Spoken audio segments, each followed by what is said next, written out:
Golden Bears, and welcome to the University of California, Berkeley. My name is Jake Jersey. I use the he, him serious pronouns, and I serve as the Senior Associate Director here in the University of California, Berkeley's Office of Undergraduate Admissions. And I am so excited to welcome you to tonight's session, or this morning session, or this afternoon session, depending on wherever in the world you are joining us from today. So essentially, in my role, I help work with the other admissions counselors here at UC Berkeley to review your applications. We get thousands of applications each year. In fact, we received more than 124,000 applications for first-year admission last year alone, and more than another 20,000 transfer applications per admission. We're one of the most applied to universities in the entire United States and in the world. So I am part of a large team that helps review all of your applications to create and craft and welcome our new incoming class of Golden Bears. And tonight you're going to get to hear from some amazing current Golden Bears as well. But before we get into that, I want to just give you all some really great information, high level, to introduce you to the University of California, Berkeley, in case this is the first time you're learning about us. So a few things to note. If you're wondering where Berkeley is exactly, hopefully this will give you a better insight into exactly where we're located. So University of California, Berkeley is one of the 9 University of California schools. In fact, we are the first of the University of California system. We're located in the Bay Area, pretty close to San Francisco and Oakland. In my opinion, Berkeley is the best of both worlds. We're not in the heart of a thriving metropolitan city, but we're also not in the middle of nowhere.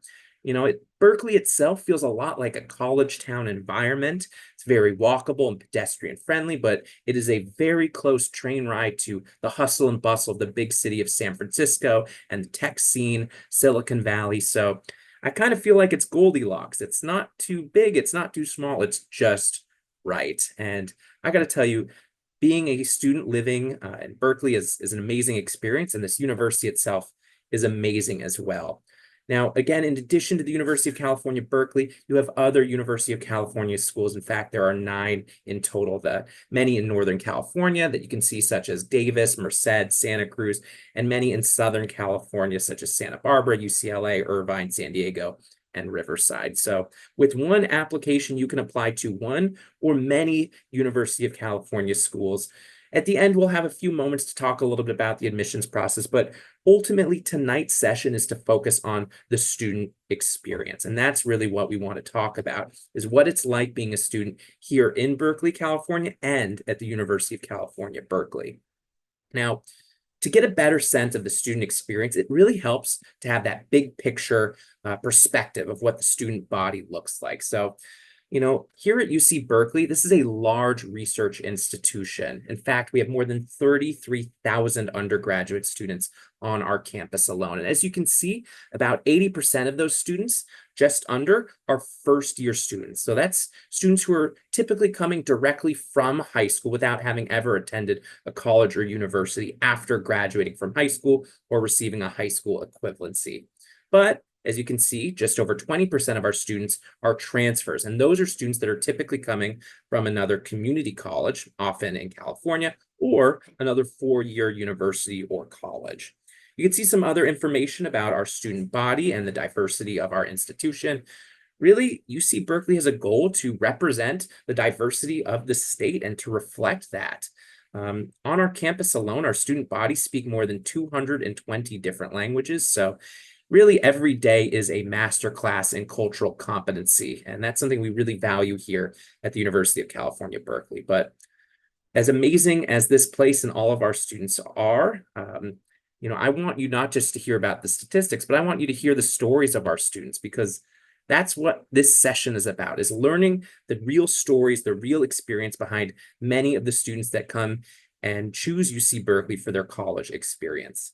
You know, there's a lot that's going on here, from not just student clubs and organizations, but to academic opportunities in research, internships. Our career services will explore that together. We'll talk about the residential experience and so much more. But at this point, I don't want you to just hear from me. I want you to hear from our amazing current UC Berkeley students as well. So I'm going to ask our amazing student advisors to come off camera, and I'd like to give them an opportunity to come introduce themselves now. So Yeah, hi everyone. My name is Yara. I use the She series, and I'm currently a second year here. I'm studying data science and environmental economics, and I'm originally from Martinez, California. Super excited to be with you all tonight. Awesome. Thanks, Yara. Andres, you want to go next? Sure. My name is Andres. I'm a senior majoring in political science with a minor in public policy. I'm from Santa Ana in California. Um, yeah. Awesome. Zahira, how about you? Hello, everyone. My name is Zahira. You can call me Z. My pronouns are she, her. I'm originally from Southern California, specifically Riverside, specifically Moreno Valley, and I'm currently undeclared, but I'm intending data science and economics. And last but certainly not least, Martha. Hi guys, my name is Martha. I'm currently a third year. I use the She series and I'm double majoring in psychology and social welfare. And I'm from San Jose, California, so the Bay Area. Woo! Well, it is awesome to get to hear from so many students from across the state. And for me, I'm actually the newest one to the Bay Area here. I just moved to Berkeley and just joined the admissions office here in January of this year, so January of 2024. So I am still getting my bearings straight. I grew up in Phoenix, Arizona, and most recently I was in New York City. So I decided to go from coast to coast. It's been an interesting adjustment. I've had to retire all of my heavy pea coats and my wool coats. And yeah, it's just always pleasant outside. So I'm certainly enjoying that experience. But, it's not about my experience. It's about your experience. And that is what our attendees are here to learn is what is it like being a student at the University of California, Berkeley? And with that in mind, I think before we even get into what your experience has been like since you've arrived here, what I'd like to do is try to put ourselves in the shoes of our prospective students because many of the attendees right now are currently seniors in high school. They are working on their college lists, deciding where they want to apply, and many of them are considering whether or not they want to submit that application to Berkeley. And for these students, many of them, may be admitted down the line. They're going to be wondering, how do I make that ultimate decision? It's a big choice when students are deciding when to go, where to go spend the next 4 years of their college journey. So I'd love to really just kick it off to anyone that's interested in answering. Maybe for any of you, if you'd like to share, you're more than welcome to. But you know, why Berkeley? What got you interested in this place, and what ultimately helped you make your decision? If any of you want to take that one, I know that's kind of a big question to start things off with, but we're about big ideas here at Berkeley. So who wants to take that one first?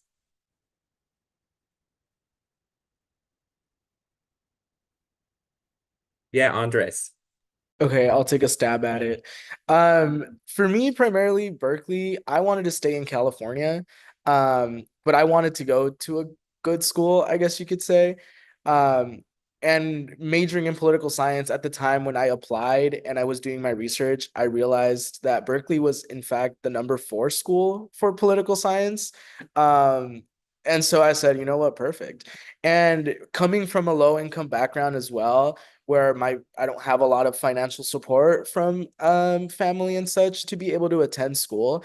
The fact that Berkeley also offered me the best financial aid package was also influential in that regard. So it was kind of I approached it from two perspectives. Number one, academically, I felt like Berkeley had the best programs and the best support systems for me to succeed. And then financially, they were willing to support me the most financially. So it was kind of a no-brainer, at least for me. But That's great. And it's so cool to hear that you were really intentional about doing your research as well. I think it's really, when I meet with students, and I hope for our attendees or anybody that watches this in the future, something you can take away is, it's really important to be thinking about programmatic fit. Which institution is going to have the program that's going to be a great fit for you as well, because ultimately there's a lot of pieces you have to consider as you're searching for colleges, but at the crux of it, you're going to college to, you know, find an academic program that's a good fit that's going to help, parlay you into that career, that field you're looking for. And clearly you did your research. UC Berkeley has such a storied history of political activism and engagement. In fact, the free speech movement in many respects started in Sprout Plaza on our campus. So I think that tradition lives on and is really enriched through our academic programs. So, and of course, the goal is to leave college with as little debt or no debt if entirely possible. So it's really important to think critically about your financial aid package and making it an affordable choice for you and your family as well, because that is a big commitment to make. Thank you for that. Anyone else want to share? Yeah, Yara. Yeah, I think I'll add on to that. I really do think the academic programs at Berkeley are unbeatable. I think for me personally, something that really drew me to Berkeley, specifically for data science, is how applicable everything is that I learn is to industry. So personally coming in, I knew what I wanted to do down the line. That I personally wanted to get into industry right away. I wasn't super into research. And I know that like a lot of other schools, their data science programs are a lot more theoretical. And I'll say like being at Berkeley after just my first year here and taking a lot of my core classes, within just that first year, I felt that I was ready to tackle on like a lot of internships, or even if I wanted to like pivot down research. I know a lot of people are also ready for those opportunities. So I'll say that Berkeley not only prepares you for whatever you're interested in, but you'll also find many opportunities to do whatever it is that you're interested in. Awesome. Thanks, Yara. Martha, Zahira, do either of you want to share on why Berkeley?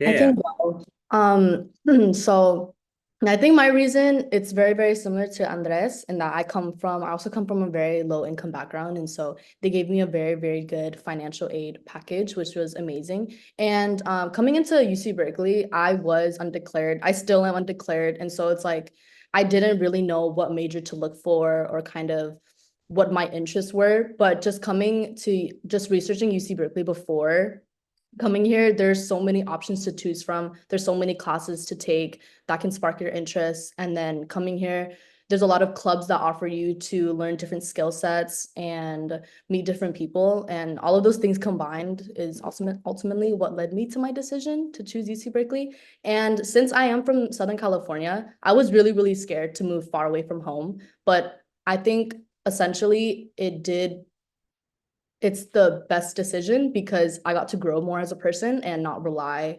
as much on my family and just get to be a more responsible human being. You know, I really appreciate that answer too, because I think one of the common threads I see amongst so many of our admitted Berkeley students is there's this desire to become comfortable being uncomfortable. And I think becoming uncomfortable like that forces growth and it fosters growth. And I think that's so cool. That's something you're willing to embrace. So you're more power to you. That's awesome. All right. You mentioned something really interesting, Zahira. I love a segue, and I think you segued really nicely to something I want to explore a little bit. You mentioned being undecided. I think a lot of students that are coming to Berkeley, many of them already know exactly what they want to study. They want to be, future leaders in robotics. They want to create a new startup. They want to be a brain surgeon. They want to be a Supreme Court justice. They have these very, very intentional career paths and trajectories, but many students don't. And for many students, college is an opportunity to explore, to try new fields of study, to expose them, yourselves to areas you may have never thought to explore before. So I guess I'd be curious for any of you, could you talk a little bit about some of the resources that UC Berkeley provides to help support students, whether it's academic advising or maybe even things along the line of mental health support and services or physical wellness services? Happy to open it up to anyone that'd like to share and kick us off. I can go ahead and share. So based off my experience, and it kind of even ties into like the first question too, it's definitely like Berkeley is really good on like accessibility when it comes to exploring majors and exploring your career path and professional development. For example, our career center is always like active and running. Once like you're a student in Berkeley, like you automatically have an account with the app Handshake. So there's different research opportunities, fellowships, and jobs that you can take, whether that's during like your academic year or in the summer. So that's like a really good opportunity. And with Handshake, like, the Career Center is always uploading job fairs and career fairs that you can do, where if you're looking for an internship or if you're just looking for exposure for like your career choice, if you're like kind of like dabbling between the two or something, I know, for example, like they do a lot of like workshops. So when I was applying to internships, like they helped like really build up my resume and make it really confident and go through it and just it was really good. And they do offer one-on-one support. So I think it's also just like really important emphasizing like doing your college like search and just making sure like they have those resources. I know like off the bat, if you're doing like surface level research, it's always like, oh, Berkeley's like such a big campus. Like I feel like I'm not gonna get that one-on-one support. But I feel like it's very accessible if you find it. Like college in general, like you're gonna have to like, reach out and like look for like opportunities on your own, but it's not like something that's like, oh, I can't have it. So I think accessibility is such like a good thing. And additionally, like if you're really interested in something, like we're near so many, like we're near Silicon Valley, we're near like San Francisco. These are really big areas. Whether you're interested in like healthcare or like the tech world, there's definitely going to be like a flavor of everything, is what I like to say. I've definitely explored like corporate America a little bit, like the educational field.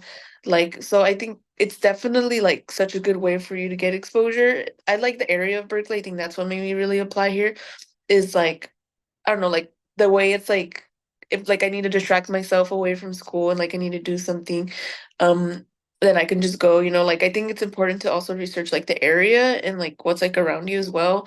But yeah.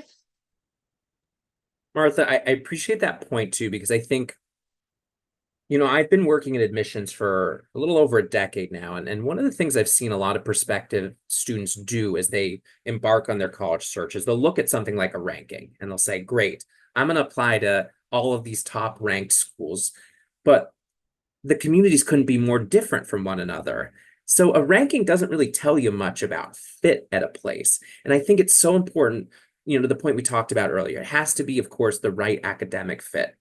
But it's also, you could argue, equally as important to be the right community fit for you as well. To spend 4 years in a community, you need to be certain that you're going to be happy there, that you're going to be successful there, that you're going to like living there. You can't expect yourself to do well in the classroom if you're not doing well outside of the classroom. So it's really, really important to be thoughtful about community and environment, so where you can see yourself. So I really appreciate that intentionality you've had. Anyone else have any, maybe if one other person wants to share about like UC Berkeley support services, whether it's academic or otherwise?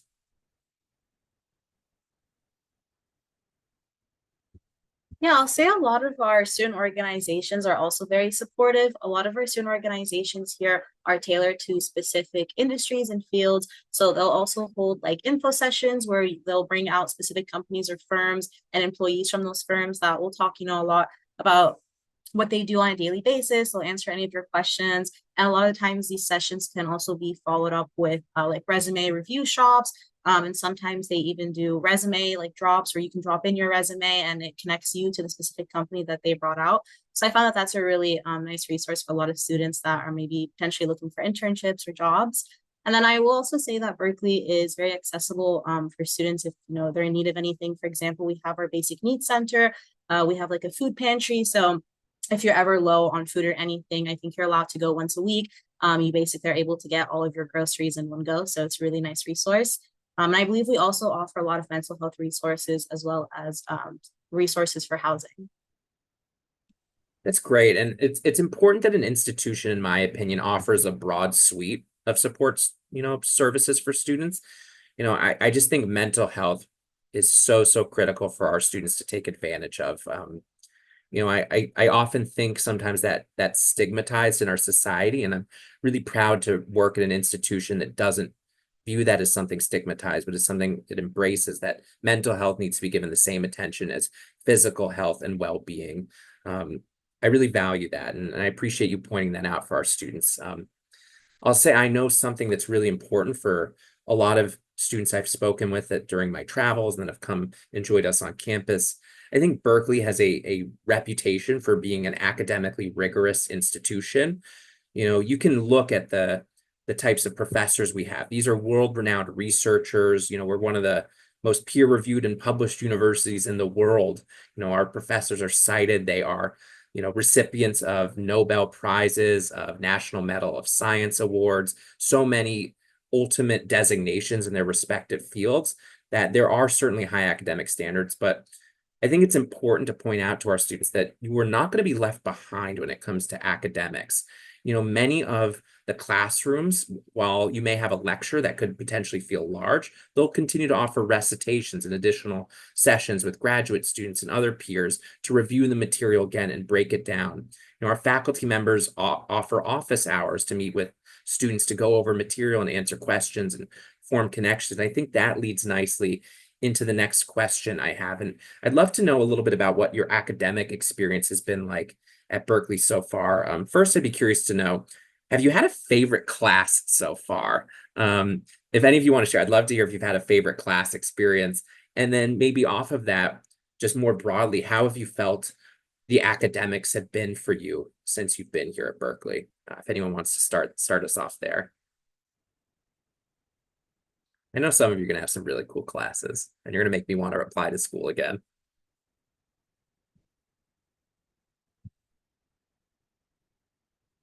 Yeah, Andres. Okay, I'm gonna do my best to answer it two parts. So with academics, I think me coming here as a freshman, and from the academic environment I came from previously, it was very much kind of a shock to see the different levels and how much more rigorous the education was here than what I was used to. That being said, not to scare anyone, but my first semester I did way worse than I would hope to do. But kind of what you were mentioning, Jake, over time, finding those resources and taking advantage of them and realizing that professors aren't monsters. They may be really rigorous and strict, but at the end of the day, they care about their students. At least all the professors that I have had made that very clear to me. And so over time, I found it easier to seek those resources and find that support network that I needed to succeed. And now I think I'm pretty confident in saying that I found, how to succeed here at Berkeley, which can be difficult navigating it as a first generation student. And then for my favorite class that I've taken so far, so in the political science department, we have a professor who offers a campaign media strategies class, which is really fun. He is an interesting guy in that he teaches both here and at USC. He lives in LA actually, and he flies here once a week to come teach this class for 3 hours. And then he flies back, and it's all paid for by USC. That was like the whole condition of him teaching over there, that they had to pay for this. But he's worked on campaigns since I want to say the 90s. And I think he's won almost every campaign that he's worked on. So, I mean, I'm learning from a really good guy here, like the expert. Okay, that is so cool. And the fact that we're not footing the bill either. Berkeley, we get quality faculty and at a deal. That is too funny. Anyone else want to talk about the academic experience? Maybe a favorite class you've had? Love to hear from another one of you.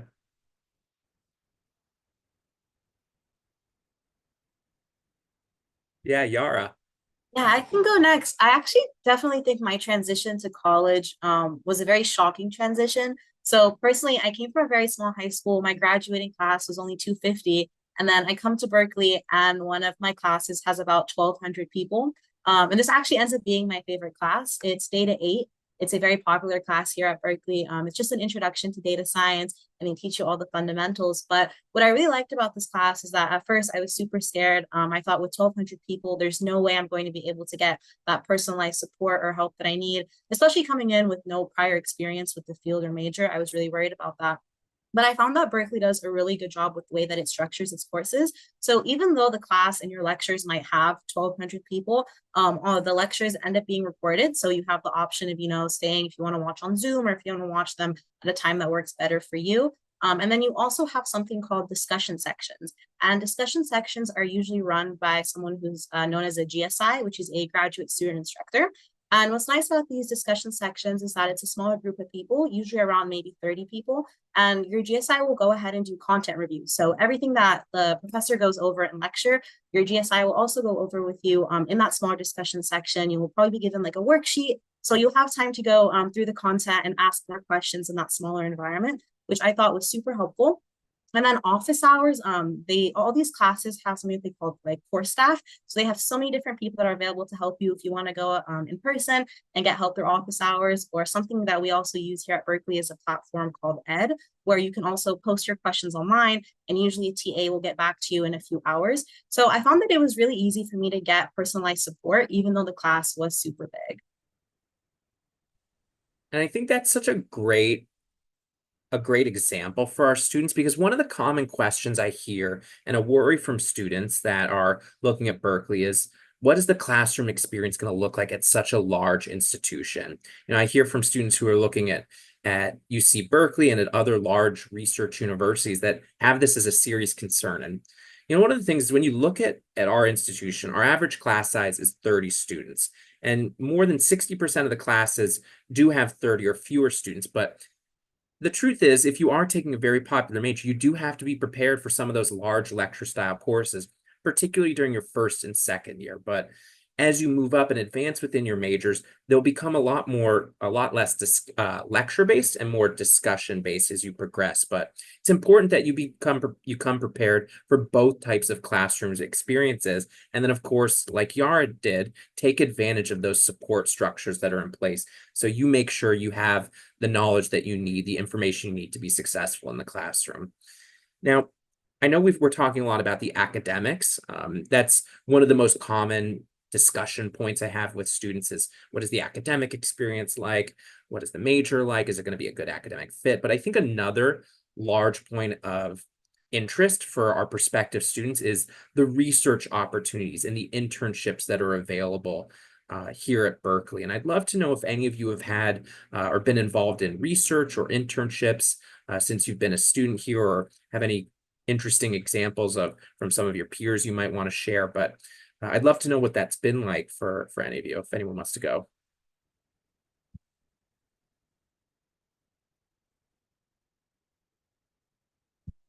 Yeah, Zahira.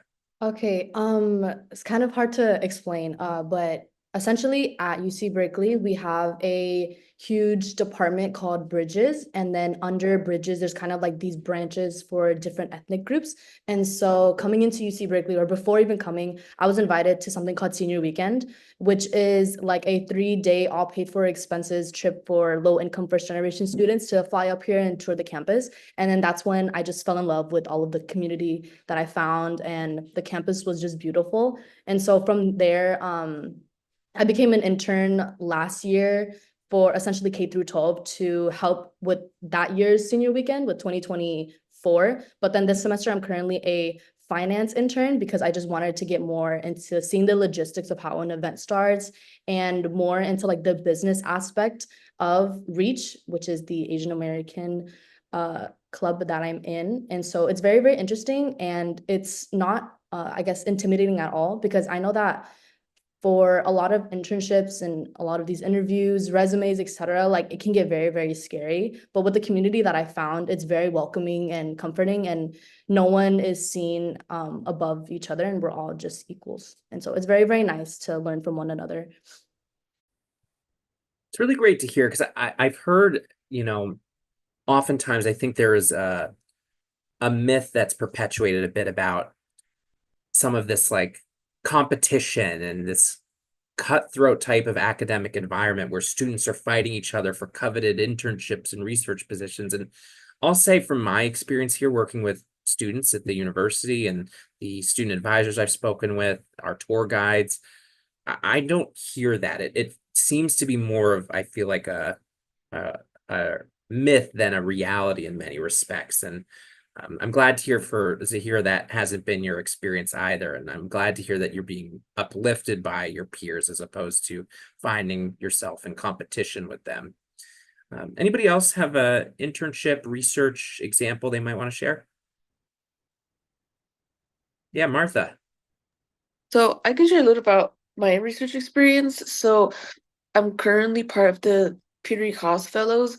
So it's with the Public Service Center. So I get paid to do research with a nonprofit. So that's like, I don't know, I didn't know that was a thing until like last year when like I was applying. I always assumed that research had to be like strictly more like institutional. And so like being able to do research with a nonprofit like really allowed me to kind of take control of like what I was interested in investigating. So I basically work with a domestic violence nonprofit in San Francisco, where we basically kind of research the effects of like outreach curriculums and like the continuing like percentage of domestic violence growth in the Bay Area to see if there's any connection amongst that and how we can like change that.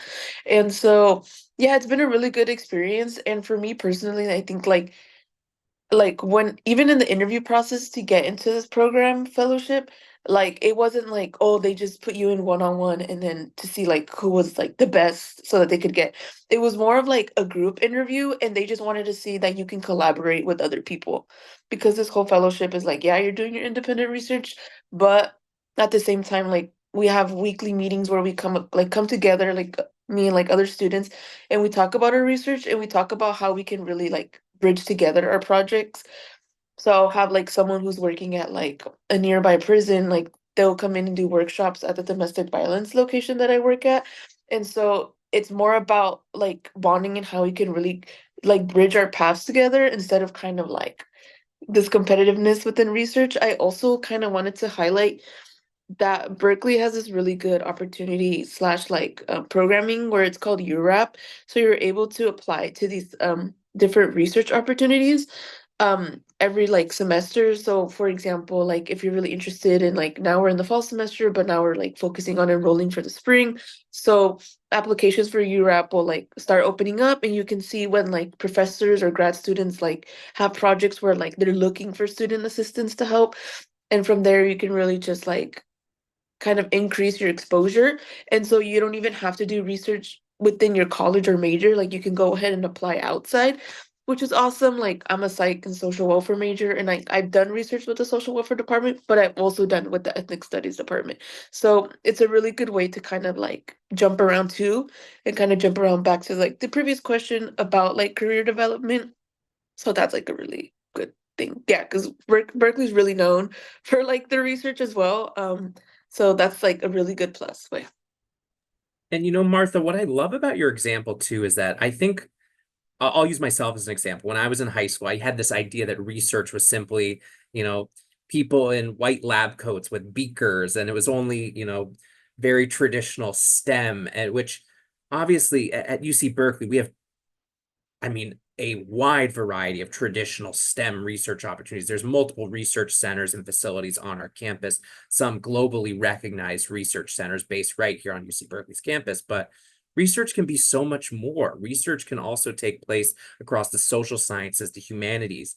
And as students here, you can participate in undergraduate research, collaborate with faculty members, or conduct your own original research. And in many instances, to Martha's point, you can actually get paid to do it. You can get funding to do this. You can apply for funding to go present at conferences, whether that's here in the Bay Area, across the US, or even internationally. So there's wide variety of opportunities for you as students to get involved inside and outside of the classroom when it comes to research or internship opportunities. And again, we do have an entire career services suite to help you find internship opportunities, whether it's here in the Bay Area in Silicon Valley or even beyond that. But I promise to all of our attendees, we're not just work here at Berkeley. Yes, we work hard, but we play hard as well. And I want to shift gears a little bit because we've been talking about the academics, we've been talking about the internships, but this place is a lot of fun. I mean, Berkeley, when I walk around this campus, the energy is so palpable. On the Friday before game days, I hear the band out in front of my office just going crazy. And I think it is I'm jealous that I didn't get to be a student here. So, you know, I'd love to just hear a little bit about, you know, what has it been like from more of the, I guess, the student experience? You know, I'd love to know, maybe we start with clubs, organizations. Are any of you involved in any cool clubs or organizations or unique opportunities you'd like to share? Or do you think there's anything that would be good for our attendees to know about from the student organization experience? Because I've heard that here at Berkeley, we have hundreds and hundreds of clubs and organizations that range from academic to social to you know, interest based and beyond. So I'd love to hear from you all about what you're involved in.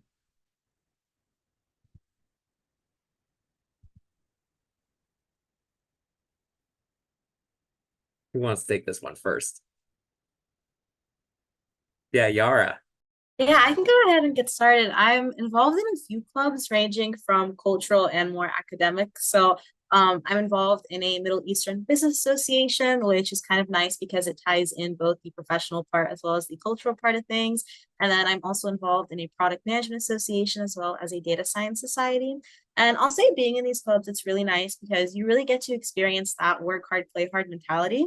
So for a lot of these organizations and a lot of the like professional clubs here on Berkeley, you actually tend to work on client projects, which are projects that you get from maybe like a startup or like a high-end company. And usually you're doing like consulting work for them. So it's been really nice being in these clubs because it's building up my own experience, like for industry and when I want to go ahead and start looking at jobs and everything. But it's also nice because going to such a big school like Berkeley, being in these smaller clubs, you really do get to form that social community. And a lot of times, like the committee that you're on, or so a lot of our clubs are really big. So usually you're like in a smaller committee. You get really close with those people. And so a lot of times you'll find yourself doing socials with them. Like most recently, for my data science society, we did like pumpkin painting and we also went to a pumpkin patch. So that was super fun. It's just, a nice way to also distress. Like we all just finished our midterms. And then a lot of clubs here on campus also do something called retreat every semester. So they'll pick like a nearby location, for example, Lake Tahoe or Yosemite or just anywhere else where you can probably find like an Airbnb that will fit a lot of people for the weekend. And it's a super fun experience. Basically, everyone in the club just goes out for the weekend and you all have a great time together. So I found that being in clubs is really important just because it really does form that community for you when you're going to such a big school. That's awesome, Yara. Thanks for sharing. I feel like you're club expert here for all of us. Anyone else want involved in any cool clubs or organizations, student life experiences you want to share?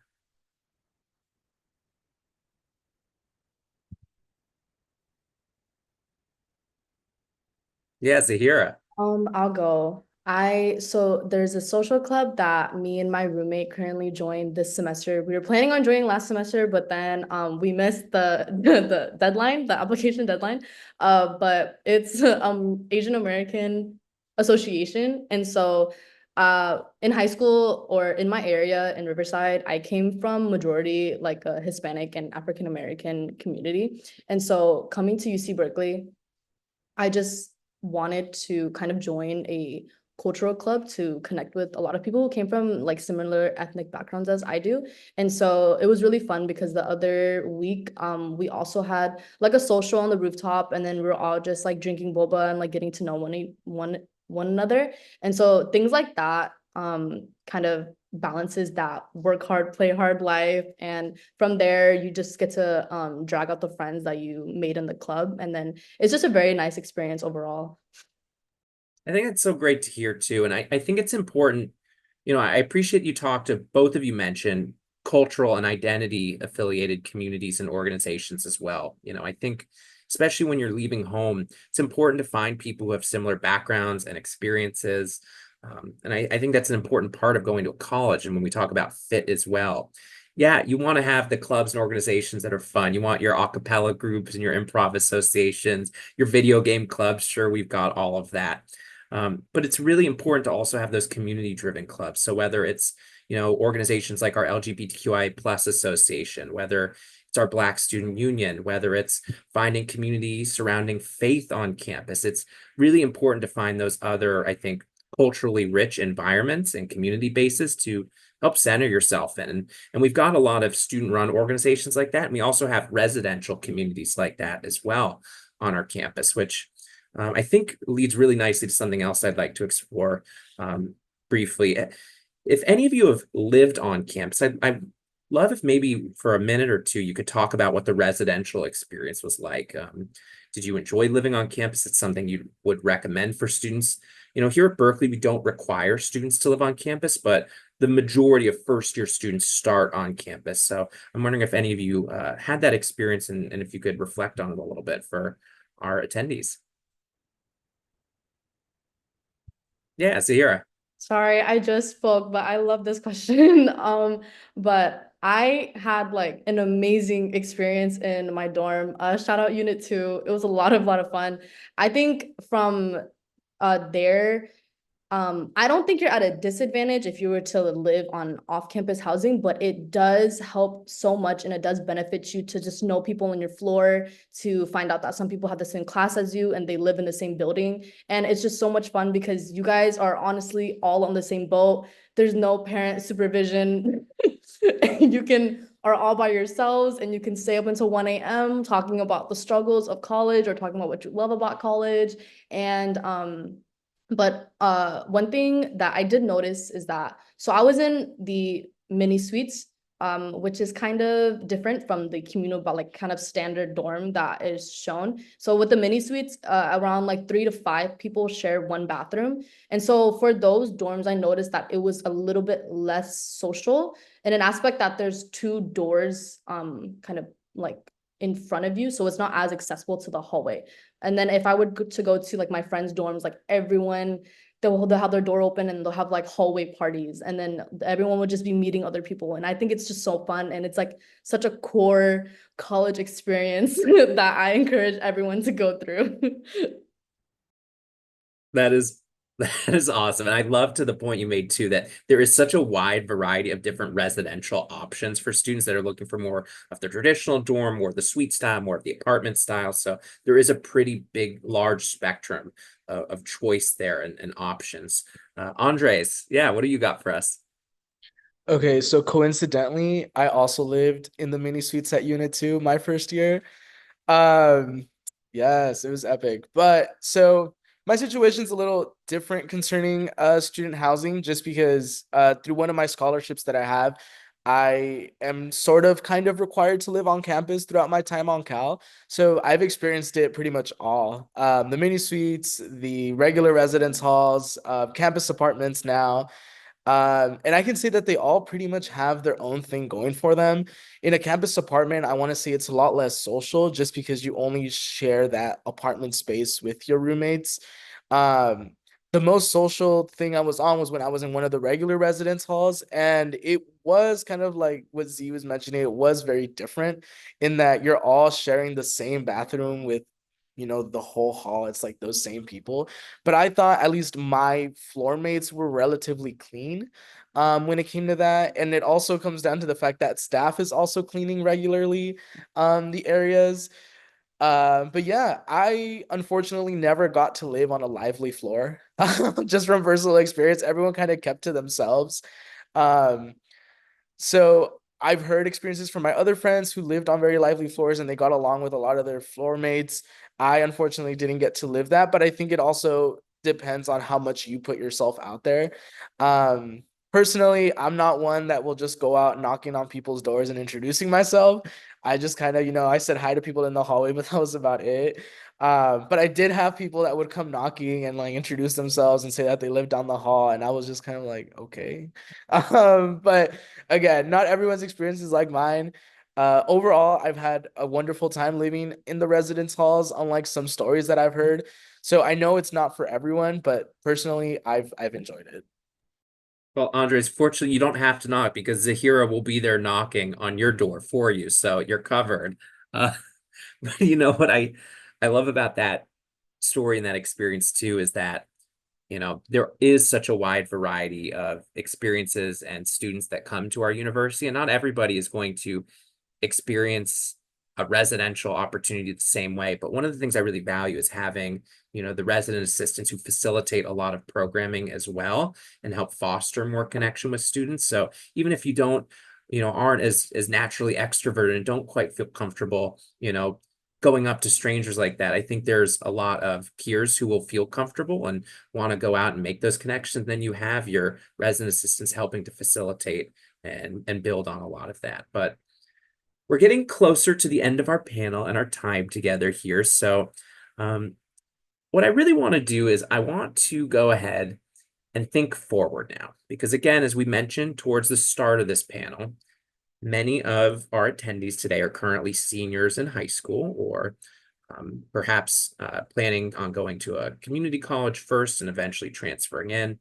But many of the students are wondering, what is the best way to approach the application? How do I navigate this? You all went through it, some of you not too long ago. Applying to college is complex. It is not an easy process. And I think even today, it is radically more complicated, especially when you have universities that are using their own applications. Some of them are on platforms like the Common App. For instance, the entire University of California system, we have our own application as well. So it can be a complicated process, especially if you're applying to multiple institutions. So I guess as a piece of advice, you know, if you can all put yourselves back in those shoes at that time as seniors navigating the college application process, what is one piece of advice you'd like to leave with our prospective students as they're currently entering this timeline right now? Or what would you say to yourself if you could go back? Either or. I know we're asking the big questions here. Yeah, Yara. I think the biggest thing I tell myself is that it's all going to be okay. I know personally when I was a senior, I was super stressed. And now I even joke about it. I'm like, you could not pay me to relive that. Just as a first gen student, like it is a really complicated process. Like it is overwhelming. But my biggest piece of advice to people that are applying right now is to really just work hard on your PIQs and your essays. Start early on those. Do not procrastinate. Don't be that person that's submitting their application an hour before it's due. Start early on those, get people to look at them and give you, any suggestions that they might have. But really, when you're writing your essays, don't try and think about what the readers want to see, right? Honestly, I don't think the readers are really interested in seeing a student who has like a 4.0 GPA, has gone straight A's, maybe has done like a ton of different extracurriculars. I think what they're more interested in is your own story. They're more interested in your interests, why you did the extracurriculars that you were involved in, why you took certain classes, and just overall they want to know about you and your experience. So really just make sure that that's what shines through your essays. Make sure that your passion is what shines and your story and your personality.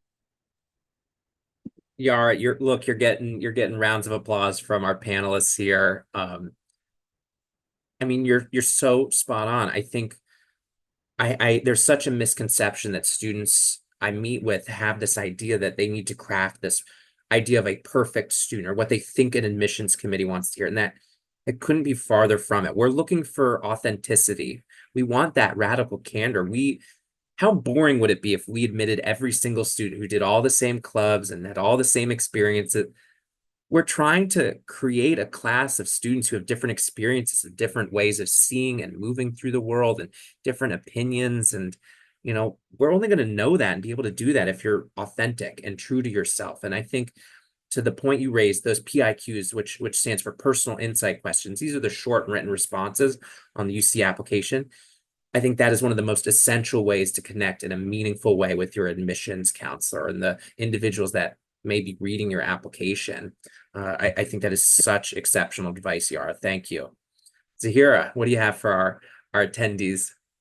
Yes, I applaud Yara's response. I agree with it so much. I think a piece of advice I would give to any person who is applying this year is, I know it sounds very, very corny, but to be unique as possible. I think us as individuals on paper, or not on paper, I think it's very easy to think that we just make up like we're a part of the general population, and just going to like a very prestigious and like high ranked school, these are top students of their class. These are essentially the best students of their high school, but they're all very different in their own way. And so you just have to find that within yourself. And it does take time. It's very, very hard. Like I was there up until like 2 a.m., like working on it last minute, and very, very stressful without any help, but it will all be worth it. And if you don't get in where you want to, everything happens for a reason, so it's okay. But I say just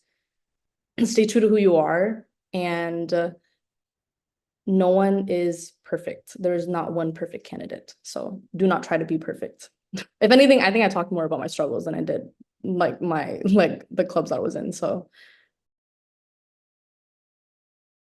It's awesome, Zahira. Thank you. Andres, Martha, any closing words you have for our attendees tonight? Yeah, Andres.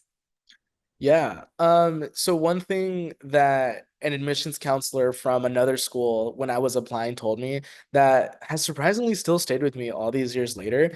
And I know it's gonna sound super corny and cheesy, but I found that it helped me kind of navigate the rejection and like the acceptance of various colleges. And basically what this individual, bless her heart, told me was that it's not you getting rejected because you're not good enough. It's the college not having what it takes to help you succeed, essentially. And kind of taking that with me, it kind of helped me deal with the rejection of some schools that I was hoping to get into and unfortunately did not. Um, but just realizing that it's not me not being good enough. It's kind of the college not having the resources that I need, and that's why I wasn't accepted. But yeah. Thanks, Andres. I think that's really, really poignant. I appreciate that. Martha, any last notes? Yeah, I think I would just add on to the fact of like, I don't know, this is like an advice I really gave myself during the time that I would just kind of want to like continue reiterating. And again, like, I don't know, like it sounds corny as well, but like to just like be yourself, I think that really does like show off in your PAQs and your application as a whole. Um, don't how do I word this in like words? But like, don't go based off like expectations on like what you think is gonna get you in. Just go off like yourself, because I think for me, like, I was really able to just kind of talk about what I really like was interested in and what I was passionate about, and I think that's what really helped me write like my PAQs like more easier on. I think just hearing feedback from people is just writing what I want, and I think that's how like you can create that like cohesion amongst your PAQs where like everything kind of ties together. Yeah, because like I'm pretty sure like the readers can tell when you're writing about something that you're really passionate about and when you're not. And so at the end of the day, I think just like talk about like something that you're really interested in. Don't talk about like something that you're not. Again, just remember that like the readers are humans too, so don't think they're just like really critiquing your guys' like PIQs and things like that. Like they just really want to get to know you as a person. And so I just say like take advantage of that. Is like something that I go so again, like be yourself, guys. That sounds corny, but yeah. I mean, yeah, I mean that's like that phrase, like be yourself because it's the only person you can be. So um I think for our attendees, hopefully you get a sense of that theme. It's be authentic to who you are. Own that, lean into that. That's who we want to really know. And Martha's so spot on. The passion shows through in your PIQs when you're writing about things that are generally true to you and genuinely that you care about. And if I can give you all a piece of advice on those PIQs, don't feel pressure to approach these like traditional English class compositions, like a traditional essay. Just be direct. Write as you speak. Let it be natural and authentic. Don't worry about including flowery language. Put down the dictionary, put down the syllabus. Write as you speak, be direct, answer the questions, and write about things that matter to you. I promise that will serve you well in our review process. And hard to believe we've been together for almost an hour this evening, or again, this morning or afternoon, wherever you're coming from. And I want to be respectful of our time here. So I want us to just wrap up with a few quick closing notes. And I want to start out by just mentioning our admissions timeline for anyone that's interested. So the UC application is currently open, and the filing period is running from October 1st through November through December 2nd. That'll be the deadline to submit the UC application. So just be aware of these important dates. You can see when first year decisions will be released in late March. Transfer decisions will be released in mid-April.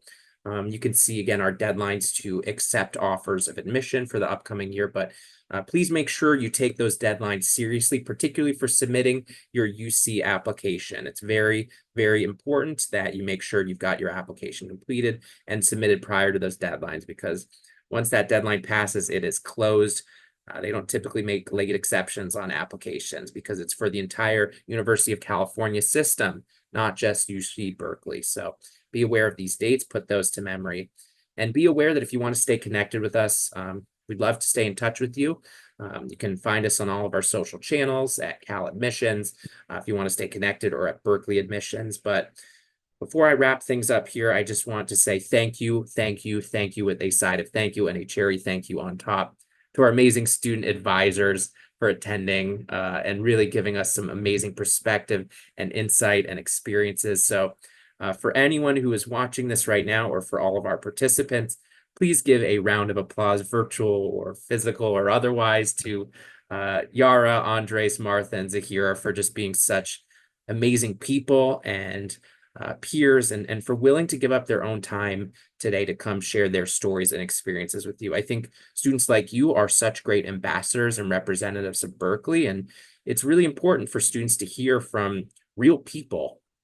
You know, it's easy to go look on a website or find a ranking or a statistic, but again, that doesn't tell you about the community. That doesn't tell you about the students that are there. That doesn't tell you about what the experience is going to be like. So, you know, for all of our prospective students who are in attendance, ask questions. You know, reach out to your friends, your peers. If you know somebody who knows somebody who went to Berkeley, get in touch with them. Go onto YouTube, you know, find information, student testimonials, hear from real students about the experience. If you have opportunities to come explore our campus and see it for yourself, we highly encourage you to do that. But know that even if you can't make it, we've got virtual tour options available to students, and we host a lot of programs just like this, so you can hear the real experience of what it's like to be at UC Berkeley. And I can't thank you all enough for coming out and learning with us again. And thank you to our panelists. You have just all been so amazing and helpful for our attendees. So with that being said, to anyone who is watching this video or here right now, thank you so much for joining us. Please reach out to our office if you ever have questions or need support as you're navigating the application process or have questions. And most importantly, go Bears. Thanks, everyone.